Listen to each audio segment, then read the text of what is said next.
Today we're taking this E3600 and we're going to add an extra battery port and do it the proper way, because the other way everybody's telling you to do by hooking up the D's is not going to work at some point in time. So first thing you do is you pull these orange caps off, pop, and then you need a really long Phillips screwdriver, and it needs to be at least 5.5 inches long, and a magnetic tip would be very handy. I happen to be using this one here.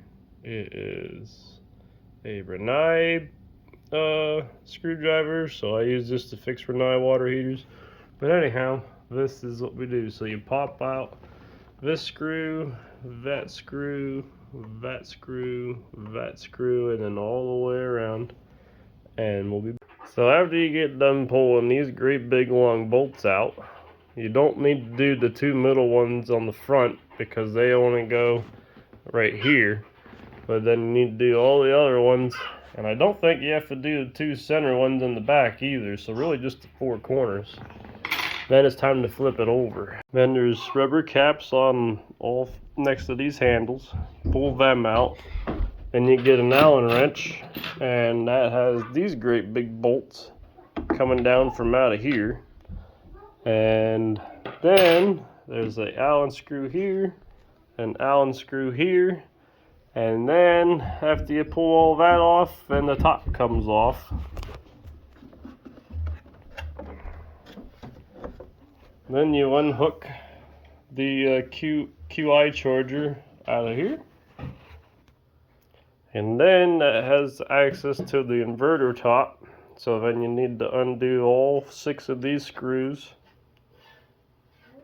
and you need to pull all the plugs off of here. And one thing you can do is mark your plugs so you don't get them in the wrong order. So that's L for left, or just do something like that, just so you know. That's about the only one that's alike.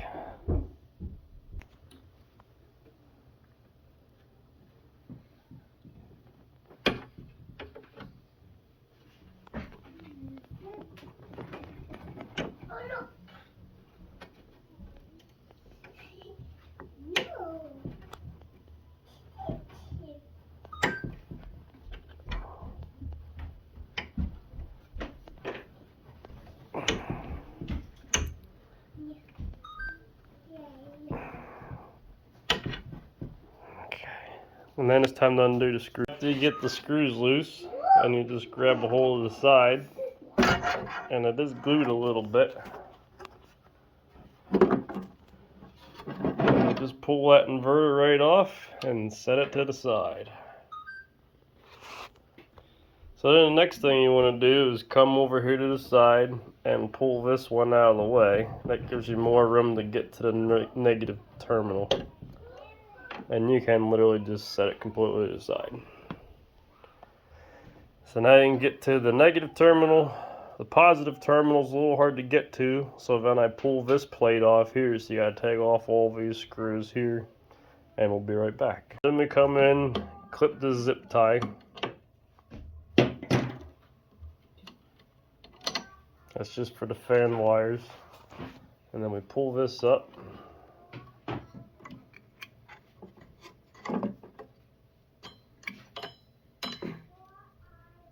And then just kind of turn it and set it out of the way. Now it gives us lots more room to get down here to this positive terminal. And I take this Anderson connector and the holder, and then I pre-assemble it like this. And then the goal is to put it on this back part right here. And then if you see, it'll actually fit right there. It's just a very tight squeeze. And then that'll go into the positive and the negative. And so basically what we're going to do is cut it out. So I take a marker and then I hold this up and I get pretty close to the top, but not all the way.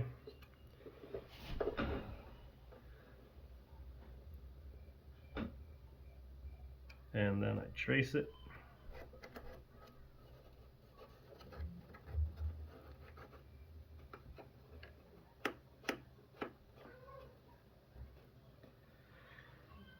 Pretty sloppy because of this part right here, so you can flip it over and just kind of make a better line.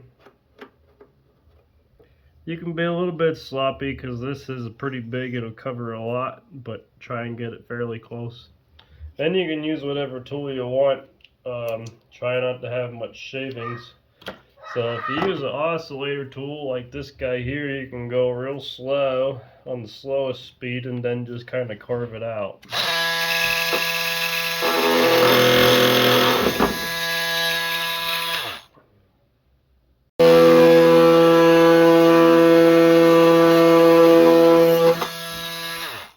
So if you go slow, then you kind of just melt it instead of getting shavings all over the place. And that's the goal, not to get much plastic dirt inside especially. And then just kind of wiggle it around or use a razor knife and just kind of finish it off around the edges. Nice, get a fresh blade. And after you get the hole done, you also want to make sure you don't get too close to here because there is a web. And then you can place this directly in here and then make sure that it clears the heat sink and the wires. You kind of have to move the wires around a little bit. And then it's time to make the cables. Now it's time to do the negative cable. This is a straight connector. And the problem with that is it's going to be in the way. So what we gotta do is bend it a little bit. And I just stick it right here, tighten it down, get something else to bend it with. And I stick it in here so you don't crimp it too bad. And basically get it pretty close to a 90 degree. So then that way it'll fit in there where it needs to go. And then we get the negative wire and crimp it fast. To get the wire crimped, you hold the crimper up to the wire and judge about where the insulation needs to be cut. And then just strip it back. I kind of just go all the way around it.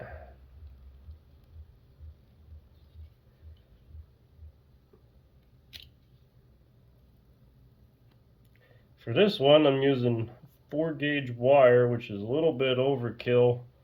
6-gauge wire would actually be sufficient, and that's probably overkill as well. But I can fit it. That's what I have laying around. And pure copper wire, none of that other junk. And you twist it pretty tight. And then you slide the connector over top and twist that as tight as you can get that. And then it's time to crimp it.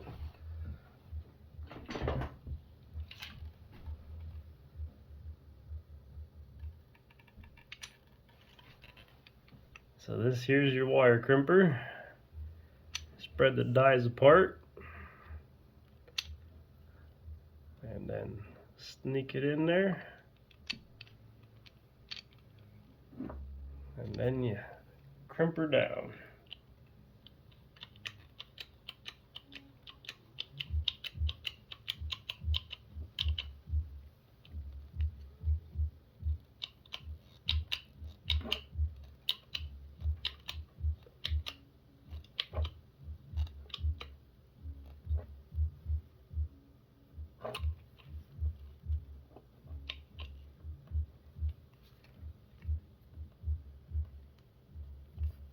And then, I don't know if you're supposed to do this,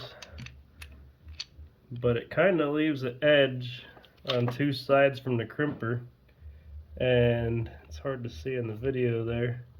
So I turn it 90 degrees and I crimp it again to get rid of that nasty edge, make it a little more compact, and go from there.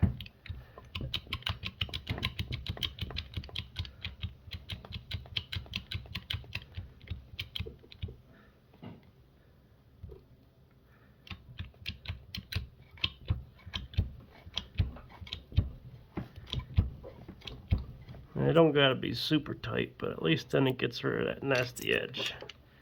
So there's that one. And then it's good to put heat shrink on this. I just have some electrical tape laying around. It's probably not the best way to do it. That's what we're gonna do here. So now we're gonna hook up to the negative cable, and so this one you don't have to be quite as careful with, but the positive one you definitely do 100% because it's live and anything you touch can be in the way. So we're gonna hook to this. I watch on your phone, so I don't need to watch it out there. That's fine. And so after we loosen the screw, we slowly pull the screwdriver off. And for some reason it's not a magnetic screw, which makes this so much harder. Then I take a pair of needle nose and I pull the screw off very carefully and slowly. Then There you go. I like the one now. take my wire and I put it back on top. So I have the screw already mounted on the wire, and then I push on the screw and this all at the same time and screw it down. Nice and snug. I get everything done, okay? So then after that's done, then we cut it the length so we can get it to the Anderson connector here. So on the Anderson connector, it already has the plus and the minus on there already. So I'm making it so the positive's on the bottom and sticking it in that way. And then you get the terminal, and that tells you about how long it's going to be. So this terminal, it actually has a little ledge on it, so it's important to know which way that goes in your connector. Once you put it in your Anderson connector, it's not supposed to really come out, so don't test fit it, because otherwise you're going to have a wasted connector. So then basically, we're just going to hold this connector right down to where this goes, and then we can measure what our wire length is. So now that I have that being held there, and then I kind of do that, like that, and I gotta make it a little bit shorter. There we go. And then I just cut it right there. This is a Temco wire. It is like the best wire you could ever get. And American made. I'd try to find a link here for you. But it's a super high strand. You can just see there's tons of strands in there. And that's what we're going to do is crimp this end now. Unfortunately, this connector is a little bit on the small side, so we're going to get 90%, 99% of the wires in there. I did get this on there once on the last one that I did, with only one strand sticking out. Then we're just going to twist it on there and then crimp it as well. Now this is when you crimp it, you got to have your orientation perfect. So make sure you know which way the ledge is to stick it in the Anderson connector. Okay, so this is how you know which way it's going to go. This little lip on the back side, you can kind of see it there, that will go onto this part of the connector. And you see that pin down there? I'll show it to you on this, the tab. It'll lock in on them tabs. So then this is what it looks like when it's done. So the rounded part you can see is that rounded part there. So that always goes towards the flat end. So that way you know you have it on there correctly.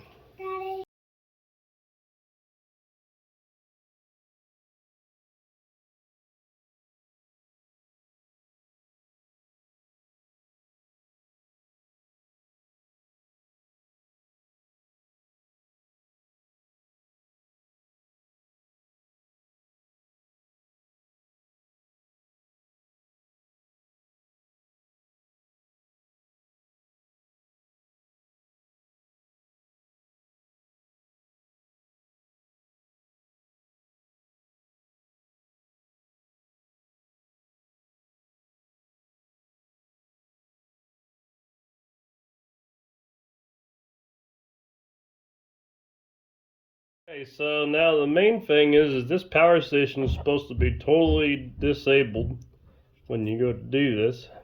And we're going to hook it up by snapping the pin in.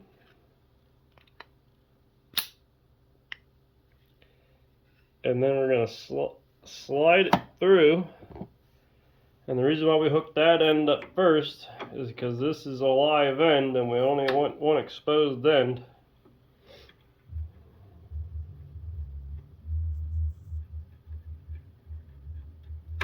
And if you have no idea what you're doing, you probably shouldn't be doing this.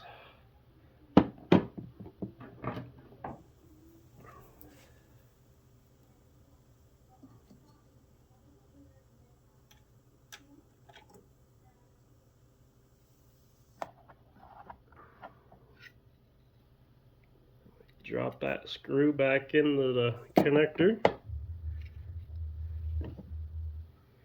Then we fish it through.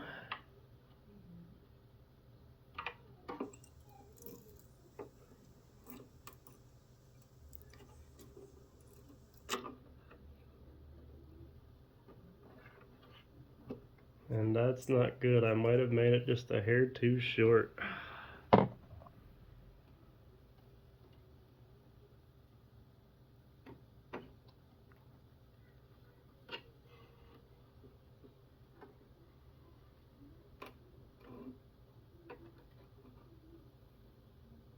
Alright, since it was a little too short, what I did is I shaved this whole entire perimeter, the little notch holes.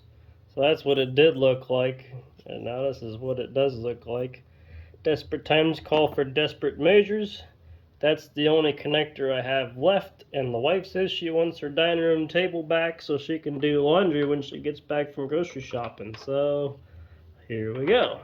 So we're going to put it up in there.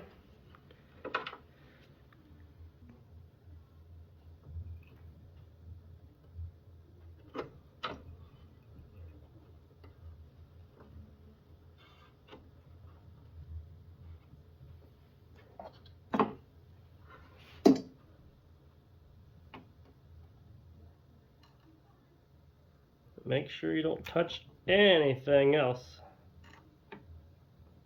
when you're doing this.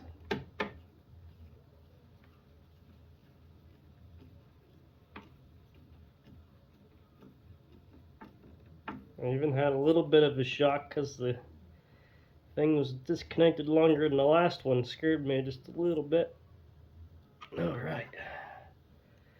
And then after we got that one in, then we just snake this negative underneath the fan wires and snap that in the housing.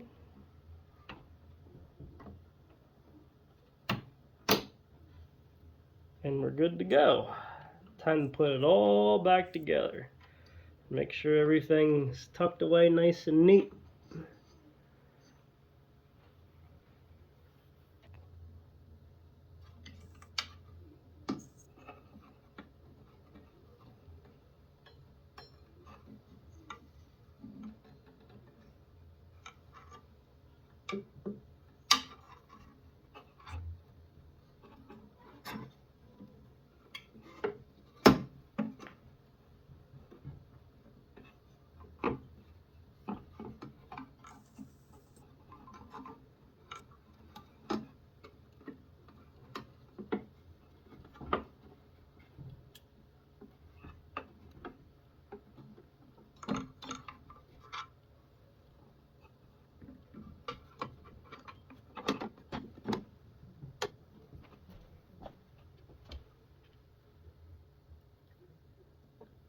Once you get one started, you can kind of see the imprint of where it was. So take it down a little bit. It's like one spot. Take it down another spot.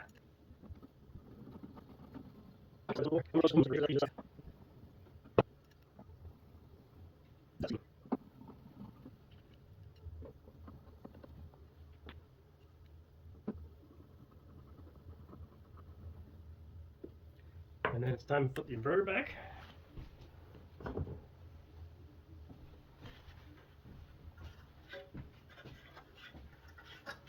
So one thing you should do is probably put the one wire back in there first.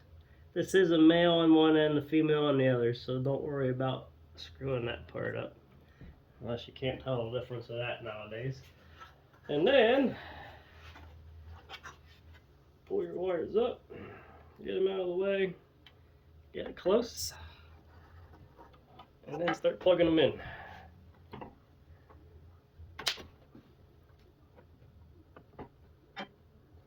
This will scare you a little bit.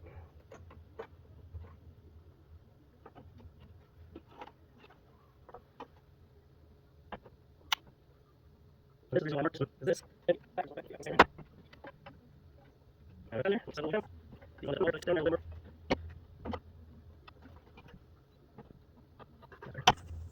And basically,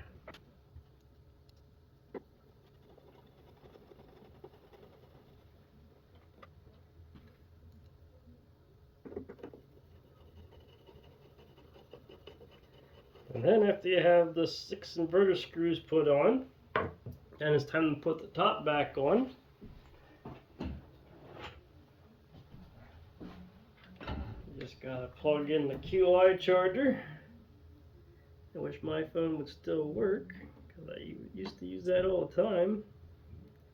It always seems like there's something wrong with my Samsung Notes. And tuck that in there nice and tight.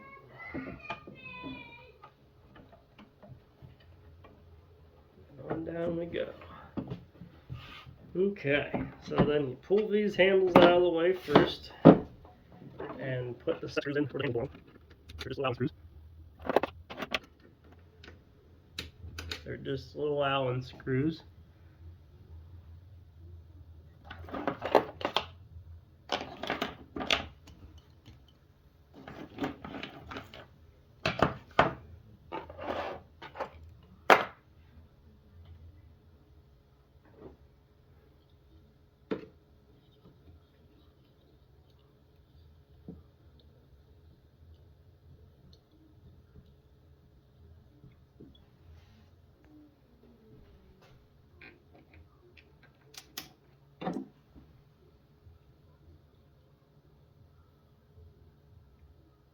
This must be a 7/32 Allen key, one on each side.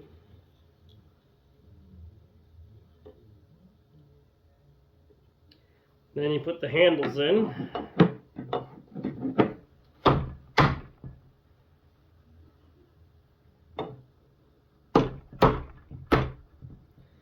Then you take the great big long bolts and put them down through.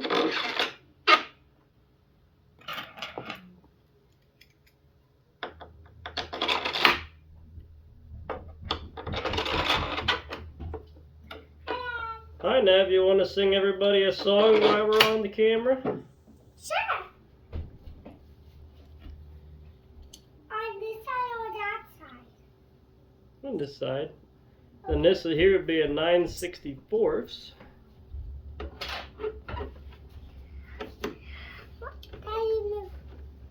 You're on camera. Sing. You are my sunshine, my only sunshine. You make me happy when skies are gray. You never know, dear, how much I love you. Please don't take my sunshine away. The other night, dear, I love you. I hold my head and cry. That's your sunshine. What about your Barnaby song? I have a Barnaby song. That's Sing your Barnaby song. Daddy, Huh. I cannot sing the zombie song. You can't. You've been singing it all day. I've been watching that like one time, and it's so scary. Okay. And when Mom gonna be back? After she's done grocery shopping. What's she getting on her list? I don't know. I didn't add to the list. What? I didn't add to the list. You got to watch her next time. Now those are in. Then you can put the rubber caps back on. I don't know how long they're actually going to stay there. They barely get in there. You probably could glue them on a little bit if you wanted to. then it's time to carefully flip her over. At least on the back. Oh, I could put the top 2 screws in too. Put it right here and right here.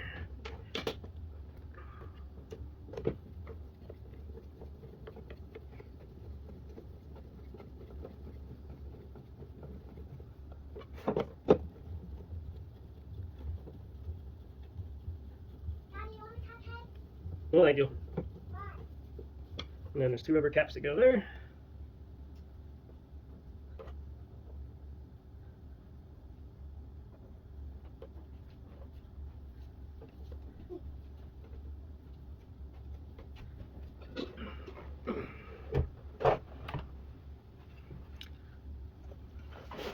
And then we're on the back side again. And then we're putting these long screws in. And this takes forever. So if you have a 5.5 inch plus, probably almost 6 inch impact bit, that would help out a lot, because this literally takes the most amount of time putting these screws in here. So one thing I learned about these screws is they will come out backing them all the way out to this far, but to get them in, they really can slide in there if you can find a sweet spot. Now watch, this one probably won't do it. Or you can just thread them in. I think it depends on how loose they are. There it goes. See, and it pushes all the way up in there. Then you can tighten it. So just barely get it tight and then work all the way around. And then you can come back and tighten them up a little bit. Yep, see, that one did the same thing. Of course you can't see because the camera's not showing you. So what I like to do is I like to make sure those communication wires are separated. So that one's full length straight up, the next one's cut short, this one's pushed this way, that way, and then just bring some tape across. And then you can see the outline of them so they're not, the ends ain't touching. You can let go. Thanks, honey. And get it all taped up.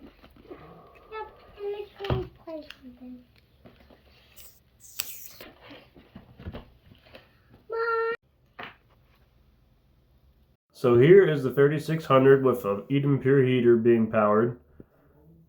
And here is the 1000 battery sharing battery. Okay, so it's quite cold, but this is what I got going on. I got the 1000 on top, the 3600 on the bottom, with the factory connector spliced, Anderson pole connector, and I got a 20 amp fuse, just because that's what I had laying around. It was a 30, I'd never try it with a 20.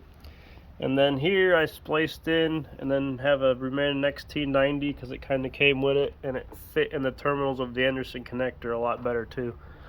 And it works. It pulls them both the same. I'll show you in the screenshots if I can. The top one was pulling 9 amps and the bottom one was pulling 21 amps. So it shared the load equally, and I'm pretty happy with it. Just getting the other one charged now. So now you can see a little bit better about those bus bars, and there's one in the back there as well, and another one back there. Thanks for watching. The black bus bars in the back and on the side of that motherboard was off the MJ32 connectors. The orange ones are the ones that come directly off the battery, and those are the ones that we tapped into instead, which gives us the power all the time, and it doesn't cause any problems with the computers inside the unit. I learned a lot with the John Daniels YouTube channel. I'll put a link to him as well. And thanks Mostel Repair for sponsoring. One reason why I connected these units together is so they can share all the battery power, but the 3600 units, when they're combined in the combiner box to make 240 volts, you cannot plug them in to charge them or use them as a UPS. So by adding the third one, the 1000, I'm using that to plug in and charge them and use as the UPS.